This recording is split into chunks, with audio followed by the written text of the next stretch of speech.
I like to begin by talking about the idea of communication fitness. We hear things such as communication skills, communication coaching. So, what exactly do we mean by communication fitness? We borrowed this idea from sports. If you are a professional player, let's say a badminton player or a footballer, your performance is affected by your fitness levels. If you're not physically fit, if you're not mentally in that state of mind, if you're not emotionally fit, it could adversely impact your performance. For a working professional, communication fitness is about being able to express yourself with clarity, with confidence, and with credibility. At the workplace, many times we carry our ideas, we carry our thoughts, but in a group setting or even in one-on-one setting, if we are not able to express it with clarity, the idea doesn't go beyond our own imagination. And that's why communication fitness becomes important. As we were thinking about it, we also wanted to understand that what's broken about communication learning. Typically, the approaches that you see would be some online course that you can attend, which would talk about the concepts with some examples that you may or may not be able to relate. It could borrow from the academic exercise of evaluating your grammar, your vocabulary, your knowledge of certain things. But none of these modules were helping people actually improve their overall communication fitness. And the element which was missing was practice, and more importantly, practice in the context of your work life. And at Vani, that's what we wanted to build. That how do we bring the conceptual knowledge, which is most relevant to somebody's fitness levels, and then how do we bring that into practice so that your communication becomes instinctive. If you are a batsman, you're facing a bowler who's going to throw at a pace of say 150 kilometers per hour, you do not have the time to think and make your choices. Your instinct takes over. That instinct requires years of practice to build. And that's how we have defined Vani as a platform where professionals can come, they can figure out what their current communication fitness levels are, where is it that they should be benchmarked with. So if you are currently, let's say, level X, but ideally you should be X plus Y, what's the journey? How will you get to that distance? What practice is required? And that's how we have built Vani. Let me use an example. Let's say that you are a medical representative and you know your product, you have memorized your script well, you've practiced it with your teams, and you go and you meet a doctor. And the doctor hears you out, you can even share the information in written format. And then the doctor asks questions around, say, how you compare with some other line of treatment, or would ask questions around the cost, or would ask questions around any research which is out there. When you are engaging with that doctor, that healthcare practitioner, are you able to win their confidence? Now, you may have the information, but if it is not delivered correctly, let's say your voice is shaking or you're avoiding eye contact, or if you fail to establish a rapport beforehand, no matter what answers you give, they would lose attention quickly. And that's why practicing that becomes important. So when you say record yourself, play back, listen to it, truly try to listen to it from that doctor's perspective. That's when you would have more insights to work with. And Vani, over and above that platform, also offers you the luxury of working with a coach. A coach is someone who observes you, listens to you, understands where you are stuck, where you are doing well, encourages you to do the right things, gives you feedback that will nudge you in the right direction. And that's where a human coach and Vani app as a coach, they come, they collaborate to help you grow. The next idea I'd like to talk about is how do you measure effectiveness in communication fitness coaching? As an organization, you would invest in an exercise like this where there are two kinds of investments. There is, of course, the financial investment. There's a cost attached to what you're doing, but there's also the time that is invested. We are asking people to make time to practice, and there are already so many things competing for their attention.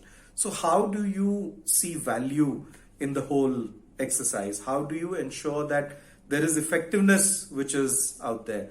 So to measure communication fitness effectiveness, you will need to think about four broad things. The first is that, is there a direct correlation between their communication and their job performance? If someone needs to, say, persuade a set of people to change their position, are they being persuasive enough? Are they able to structure the thoughts? Are they able to articulate the ideas in a manner which is acceptable to your audience, and hence they're willing to listen to you and they're willing to shift their position? So are you able to convey your ideas with clarity? That's the first level where you can see. And this has a direct impact on business. It could, your lack of clarity, your inability to convey could affect your efficiency. A mail that should have taken 5 minutes to draft ends up stretching till the end of the day, and you hope, can I come back tomorrow and do it? It could affect the quality of your relationship. We inadvertently say things that people misconstrue and we didn't even mean it that way. And then we are unable to build rapport. We are unable to work with those people. It affects, especially in the Indian context, a large part of communication cost is attached to management bandwidth. If there are managers who have to accompany, say, a designer or a coder or someone on the shop floor simply because your L-1 is not able to convey with clarity, there's a cost attached. So how do you measure effectiveness? You start asking that, am I able to manage these costs a little better? Do my managers feel more confident about delegating certain actions that earlier they couldn't because the teammates were not able to communicate effectively? Do you see that the complaints are going down or the quality of relationship is improving? Is there a better turnaround time from people earlier who wouldn't even respond to you? Do you see that first conversations are now converting into second conversations? So there are several leading metrics that we can design. So the first thing is to build a clear cause and effect relationship between where poor communication fitness is costing your business. The second thing is to find some of those metrics that best relate and show you that ROI. The third thing is that, are the learners, are the people who are trying to improve their communication fitness, they are themselves reporting certain positive changes. Are they talking about greater confidence levels? Are they being more proactive in seeking opportunities? Are they being more involved in team discussions and other conversations? So if you see these signs, while these are difficult to quantify, they're very solid signs of progress that's happening. And the fourth thing to do is to go to the business stakeholder. The person who's the pain holder and came up with this need would be able to best qualify how something earlier was not working for them and now they are able to see that change. So that's how you go about measuring communication fitness. Let me talk a little bit about how I got into this madness.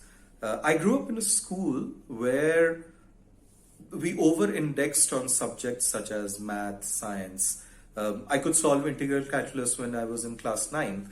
But if you asked me to speak to a group of people, I would be literally tongue-tied. I couldn't express myself. I remember we were a part of this team where we were asked to solve very complex questions in physics. If anybody has read I.E. Rodolph, you'll know what I'm talking about. And even though I would have the answers, I would hesitate to go and share those answers with others. I'd rather that somebody picked my sheet and saw what I have written. But then I realized that there is some potential which is not translating, which is not being realized. And later I realized that it was not just my problem. There are millions of people in this country who live with this problem, who go to work every day, end up performing below their potential for a simple reason that they couldn't express themselves with clarity. So I had to solve this problem for myself, and I tried different approaches. I tried the academic way of doing it, picked up a grammar book, Brennan Martin, read through it. I even picked up books that would help me improve my vocabulary. All of these bits were improving my knowledge, but it was not improving my communication fitness. And that's where I realized that we need to change the approach. We need to place practice first. So what I did was I would find a method to record myself.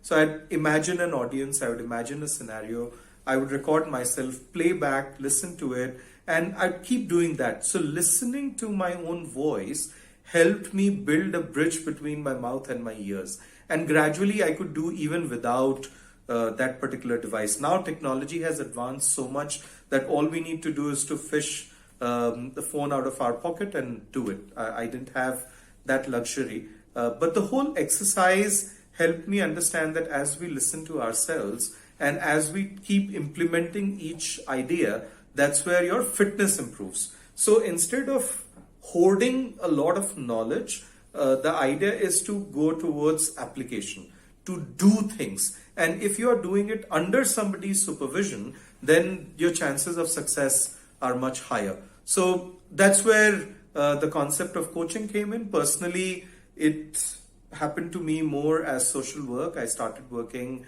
with people who were unemployed, who were looking for job opportunities, and that was one of the meaningful ways in which I realized I could help them. And when I was working with them, I learned as much.